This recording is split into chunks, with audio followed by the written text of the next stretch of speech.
Yep. Definitely got that ball feeling now, doesn't it? The entrance hall was bustling with a large number of people's shadows.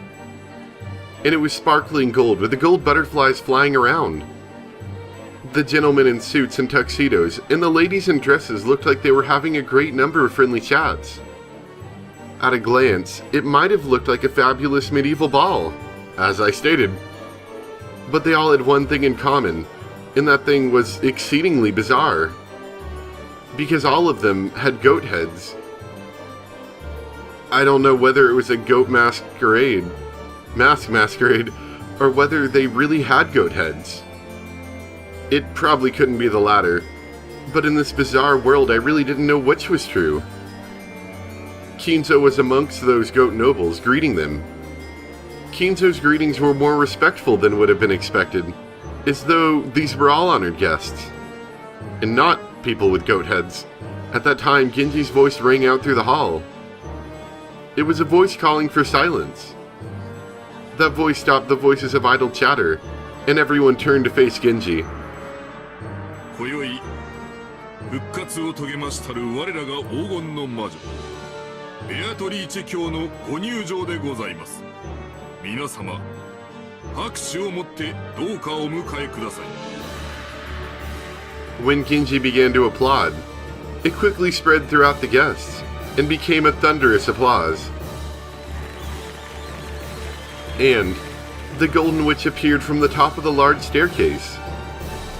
As she gracefully waved her hand, followed by the furniture she liked, she slowly descended the staircase. The goat nobles offered unanimous words of celebration in some long-forgotten language. And those who were deeply intimate embraced, filled with joy at their reunion. As the witch offered greetings of reunion, the witch's furniture followed behind her the whole time. There were chains around its neck. These were gripped in the witch's hand like it was a trained dog. The chains weren't there to restrain it. The chains were a restraining device whose only purpose was to injure the furniture's dignity. He wasn't permitted to wear anything else on his body. Oh, this is getting freaky. One of the young woman goats mixed in with the goat nobles, softly removed her goat mask as the furniture passed in front of her, and spoke with eyes that had no light in them. That face looked like it belonged to a long-haired young girl. おー、ベルンカステル卿。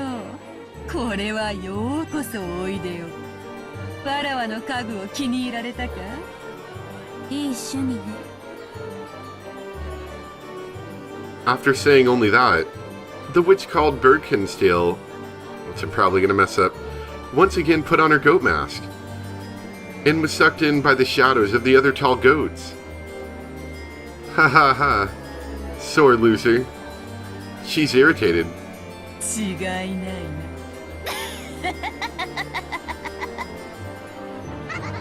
The young woman goats giggled, and the witch once again let out a high-pitched laugh. 今宵はわらわのためによく集まってくれた。久々に古今東西の旧友たちが集う魔女の宴を存分に楽しもうではないか。さあ、今宵を食い飲み明かし、すすり明か食いちぎり明かして、とことん楽しもうではないか。時計を見よ。終わりの時間と始まりの時間が溶け合う時を指すぞ。さあ、魔女の宴を始めよう。 When the witch proclaimed the beginning of the banquet, the large clock pointed to 24 hours, and the sound of a bell began to ring out. さあ、今こそ黄金の扉を開こうぞ。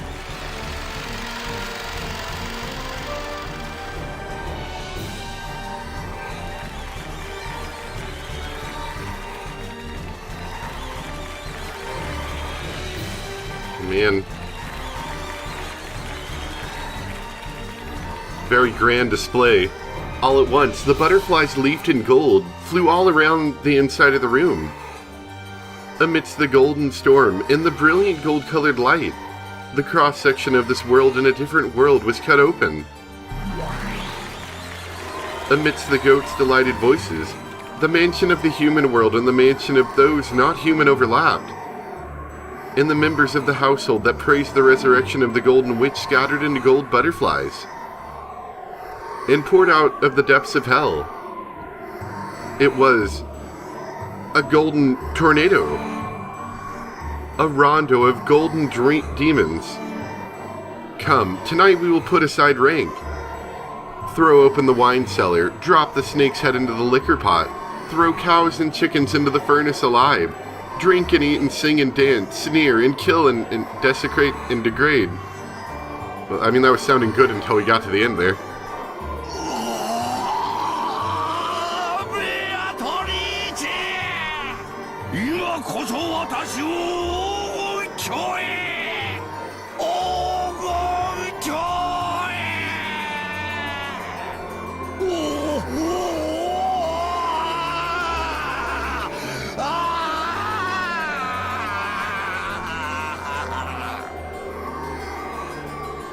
The goat nobles were suddenly crushing in around Kinzo, almost like they were kids demanding the signature of some famous movie star. Well, he is the great Kinzo. They all want to get voice recordings of him saying Pt.2. There were two differences. First, they were witches, not kids. Well, obviously. And second, what the witches demanded were not signatures. The sea of goat nobles began to drown Kinzo. Only Kinzo's laughing voice echoed throughout the area. Yee. Spooky. Spooky teeth. It was a grand mixture of laughter and his death throes. And Kinzo became wine and meat and bread. An aroma if slurped, a rich taste if gnawed, and a pleasant to tear to bits. The voice of his death throes lingered on sweetly. If you adorn melted chocolate with a golden argent, it would be a wonderful dessert. If you took the bones home, you could also use them in a soup. And the remains could even become toys for the children to play with. And they could also become good tools for fortune telling that always gave misfortune. That entire scene was watched by the furniture. It was all fantastical. It was all demonic. Was the quaking of its heart, what should have been paralyzed, proof that it could still feel fear? At that time its knees buckled, and the furniture's body fell onto the center of the carpet. Because the witch had kicked those knees from behind.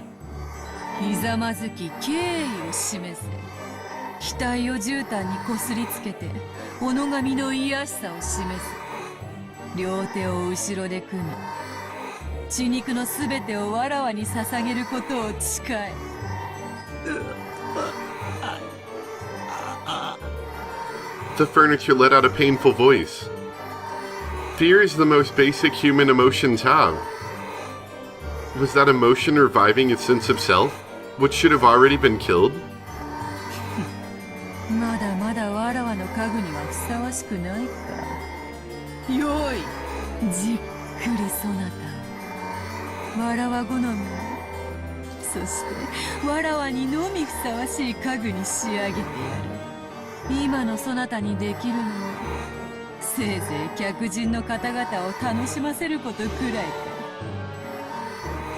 The goat nobles were surrounding the crouching furniture. It seemed that their blazing blood-red eyes couldn't hide their ecstasy at this new young food that they had been given. And from the ugly teeth that stuck out of countless mouths, saliva, or maybe the traces of meat and wine that they had just eaten dribbled down.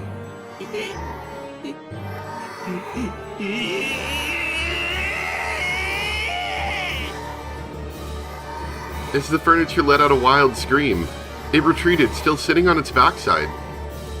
But the circle of goat nobles was closing in. And the furniture looked at the witch's face. It had surrendered to the witch, so believing that the witch would have some compassion, it stared at her face in the end. But there was nothing but scorn on the witch's face, and she wasn't even facing the furniture anymore. The witch went off to greet an honored guest with whom she had crossed gazes. The goat nobles looked down upon the furniture, They had truly been waiting. Just like how one must remove the cork in order to drink champagne. Before bringing the offering served at the banquet to their mouths, they were waiting for just one of those. Of course, the furniture didn't know about those, but it came out of his mouth all by itself. Just like there's certainly a pop when the cork comes out, it certainly came out of his mouth.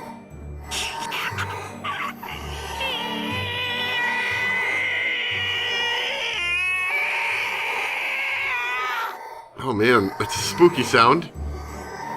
A scream. It was a sign that the modest banquet at which he was to be served had begun.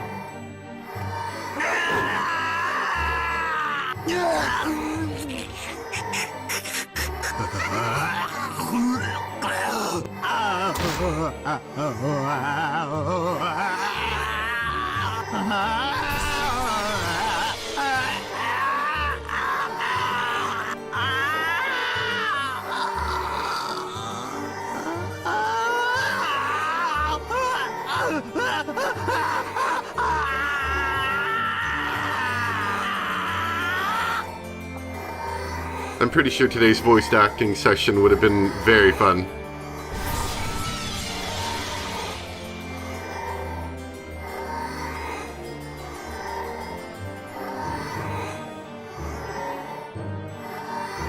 I'll leave that to your imagination.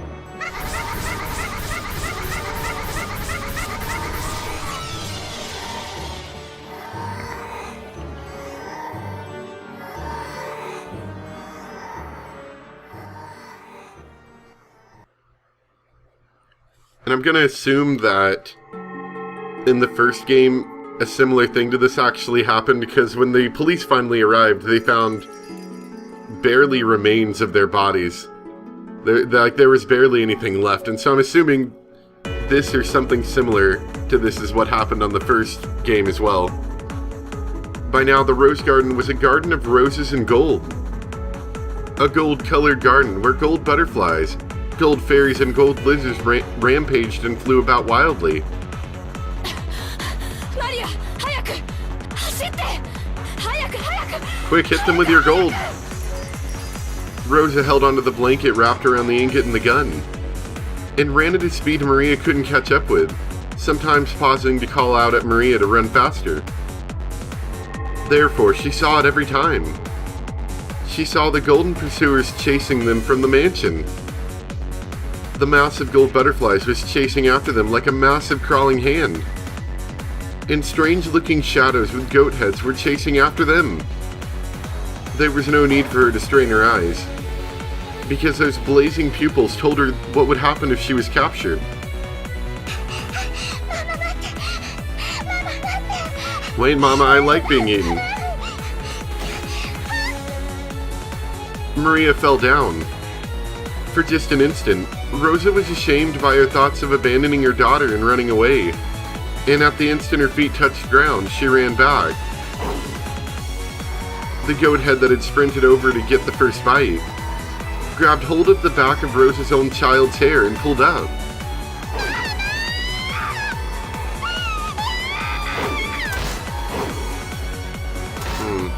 I don't know, Maria, this isn't sounding quite as good as you made it out to be, the whole Golden Land thing. Rosa rammed into the goat's head with her shoulder, spun, bashed the back of her elbow into the goat's jaw, and buried her knee into its protruding chest. And she thrust the barrel of the gun inside the goat's head's mouth, as it doubled over from the pain in its gut.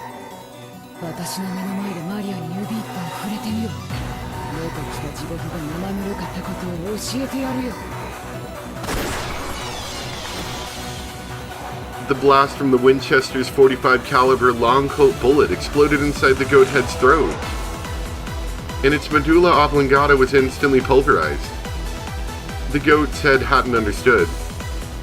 It had thought that the women were like already opened wine bottles.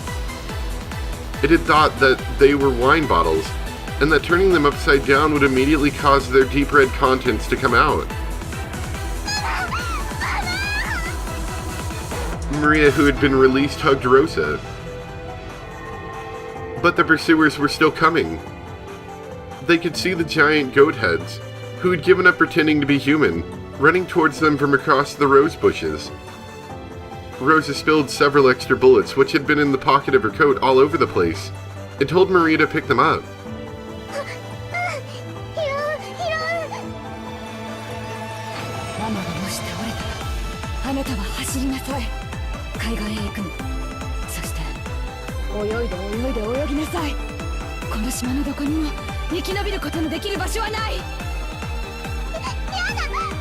The logic of that is astounding, but let's go with it.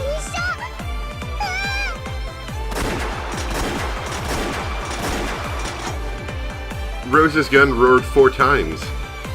But even though 4 shots really did hit the massive approaching goats in the chest, they didn't even flinch. The goats ran with a violent vigor, as though they planned to crush Rosa and Maria with those massive bodies.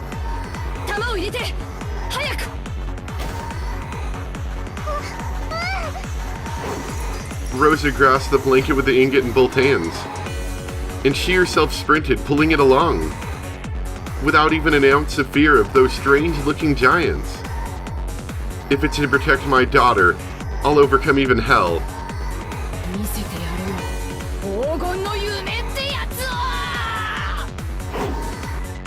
Rosa's roar. The goat's head roar. The terribly heavy ingot, after picking up a terrible centrifugal force and speed, slammed into the head of the goat head. That's what I was about to say. That seemed like a much better weapon than your gun at the moment. Rosa pulled a fountain pen from her pocket, but she held it crooked. She placed it in her palm, in the gap between her middle finger and her ring finger, so that it stuck out when she made a fist, almost like it was a stinger growing out of her fist. That stinger sliced into the left eye of the goat head as it fell over. Was the goat's head roar a scream? But Rosa's roar was different. She pulled back her fist and slammed it into the fountain pen that was still sticking into the goat head's eye. The pointed tip was gouged into the depths of its head.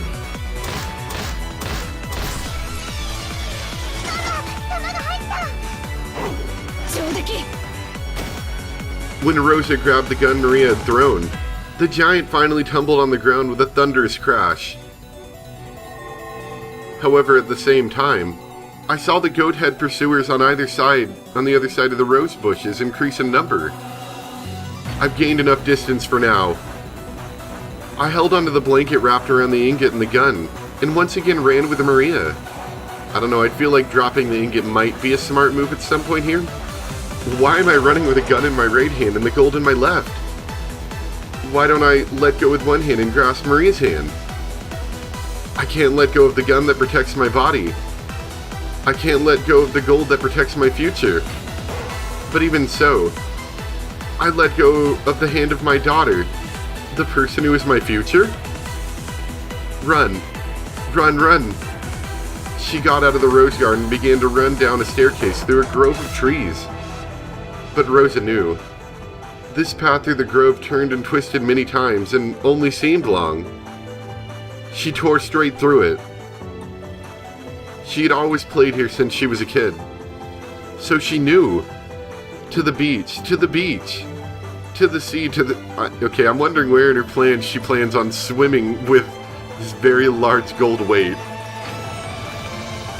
And after reaching the sea, nothing to do but swim, swim, swim. And if Maria can't swim, I'll carry her as I swim, as I carry the gun and the gold. There's nothing but death on this island.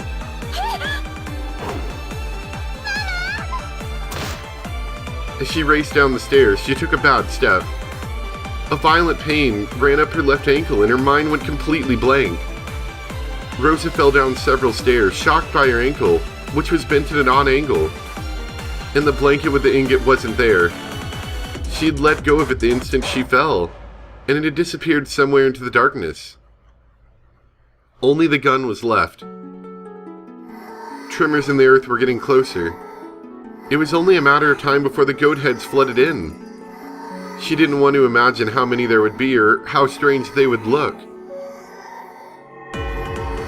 The lightly dancing gold pursuers arrived.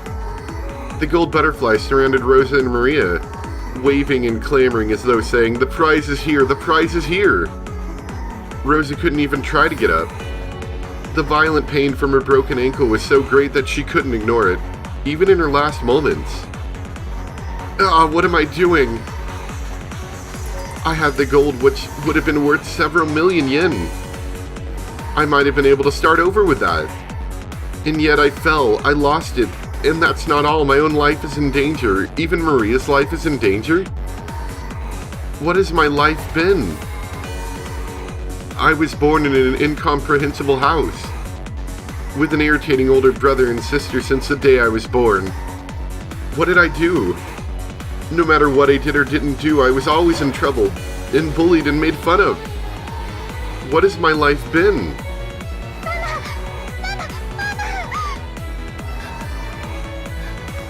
The roar inside Rosa's heart shriveled away and disappeared. It disappeared when she listened to Maria's crying voice, as she sobbed and clung onto Rosa.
The shadows of the goats covered the sky even more than the trees of the forest. Their roars blotted out the world with fear. Rosa still hugging Maria, readied her gun with one hand.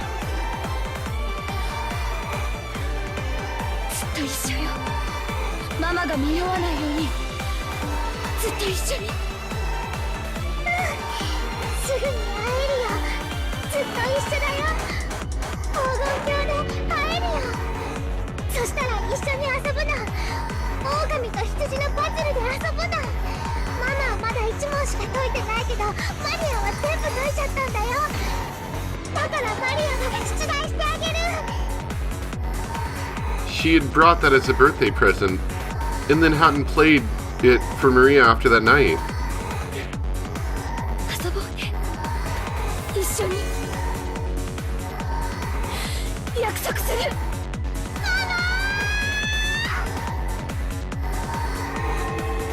Those eyes, sparkling like red-hot lava, looked just like a group of fireflies. They danced, closed in and attacked.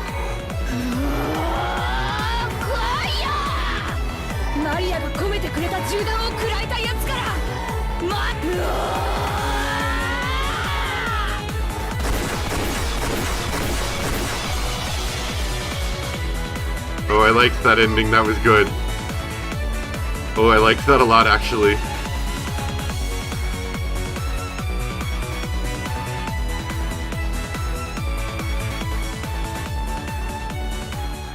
Oh, that was really good, I liked that a lot.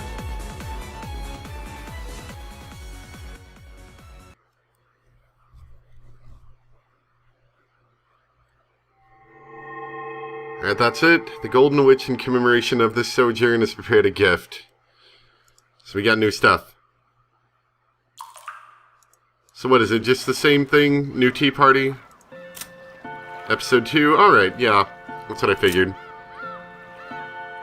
And, I'm guessing we'll get another one of these. Yeah, so we'll investigate that next time. My schedule is going to be a little bit weird over the next couple of days. Apologies ahead of time, but hopefully this will come out in a fairly decent time. But anyway, I hope you guys enjoyed, and I'll see you next time for more Umineko, where we go through the tea parties and start Chapter 3. Somebody had mentioned something about a different intro video, or a different, like, what is it, music video? I don't know. Opening video, whatever you'd call that. For Chapter 3, I didn't honestly read the whole thing yet. I haven't had time. So I'll take a look at what was said, and maybe I'll do that. But anyway, thank you guys so much for watching, and I'll see you next time for some more Umineko. Bye!